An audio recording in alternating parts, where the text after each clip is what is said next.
Hi guys, welcome back to my channel. আজকে আপনাদেরকে দেখাবো ইকো পার্ক এবং অন্য দুটো পার্কের পানির সঙ্গে লাইটিং মিউজিক। দেখতে থাকুন, সঙ্গে থাকুন, পাশে থাকুন।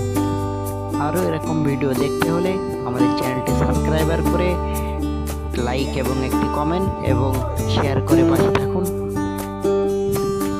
এই লাইটটি ইকো পার্কে দেখতে হলে সন্ধ্যে 6টার সময় ঝিলের ধারে চলে গেলে লাইটটি দেখা যাবে।